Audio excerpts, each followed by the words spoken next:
नेपाल में तख्तापलट होने के बाद भी हिंसा रुक नहीं रही है। हिंसा इतनी बढ़ गई है कि नेपाल के पूर्व प्रधानमंत्री की पत्नी को जिंदा जला दिया गया। जो उपद्रवी है नेपाल में, उन्होंने उनके घर को जलाया। उसके बाद उनकी पत्नी घर के अंदर थी और वो भी इस हमले में जिंदा जल गई। आपको बता दें कि नेपाल की पूर्व प्रधानमंत्री हैं झलनाथ खनाल और उनकी पत्नी की हत्या हो, उनकी पत्नी की मौत हो गई है। उन्हें जिंदा जलाया गया है प्रदर्शनकारियों के द्वारा।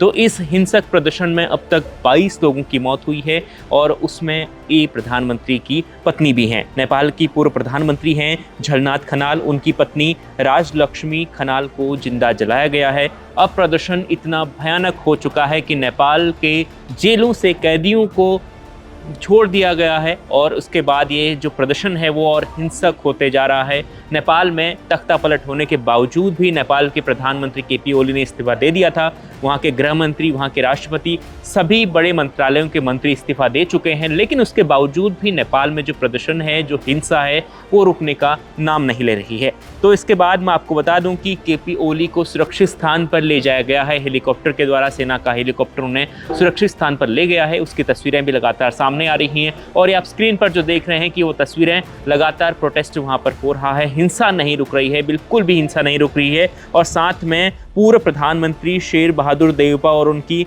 पत्नी को भी उनके ही घर में घुसकर पीटा गया है। यानी नेपाल के जो लीडर हैं, चाहे वो पूर्व प्रधानमंत्री हो, पूर्व राष्ट्रपति हो या कोई वहाँ का स्थानीय नेता हो, तो जितने भी लीडर हैं जो सत्ता में हैं, विपक्ष में हैं, लगातार उनको पीटने और उनको निशाना बनाया जा रहा है प्रदर्शनकारियों के द्वारा। और 10 बड़ी चीज़ें मैं आपको बता रहा हूँ कि क्या क्या हुआ है। सबसे पहले कल से अब ये प्रदर्शन शुरू हुआ, हिंसक रूप जब प्रदर्शन ने लिया, तो सबसे पहले नेपाल की संसद में वो प्रदर्शनकारी घुसे। उसके बाद नेपाल की संसद में तोड़फोड़ हुई। उसके बाद नेपाल की संसद के बाद राष्ट्रपति भवन को जला दिया गया। नेपाल के राष्ट्रपति भवन को जलाया है और नेपाली जो कांग्रेस है उसका पार्टी कार्यालय, वहाँ को भी उसको भी आग के हवाले किया गया है प्रदर्शनकारियों के द्वारा। और साथ ही में नेपाल के गृह मंत्री का जो निजी आवास है उस पर भी आगजनी हुई है, उसे भी आग के हवाले किया गया है। तमाम तस्वीरों आप देख सकते हैं कि नेपाल में किस प्रकार से प्रदर्शन हो रहा है।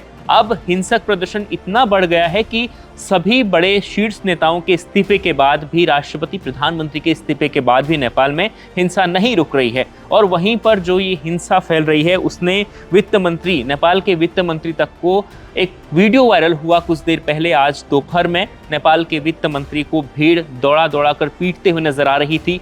तो उसके बाद एक खबर और आई कि नेपाल के संसद भवन में लूटपाट की खबर। तो नेपाल के संसद भवन में भी लूटपाट हुई है और अब नेपाल में जो हालात हैं वो बिगड़ते जा रहे हैं। लेकिन ये रुकेंगे कब, किसी को पता नहीं, क्योंकि कई जगहों पर इंटरनेट बैन है, तो उसकी वजह से भी इस्तीफे की खबरें नहीं पहुंच पा रही, क्योंकि अलग अलग शहरों में तमाम प्रकार के नेपाल के वहाँ पर हिंसा हो रही है। सिर्फ काठमांडू ही नहीं बल्कि अलग अलग शहरों में नेपाल के हिंसा हो रही है। और हिंसा इसलिए भी नहीं रुक पा रही है क्योंकि अब जो उपद्रवियों के साथ में वहाँ पर कई उपद्रवी शामिल हो चुके हैं, जेल से भागे हुए कैदी शामिल हैं और वो हिंसा को बढ़ावा दे रहे हैं। इस प्रकार की भी खबर नेपाल से आ रही हैं।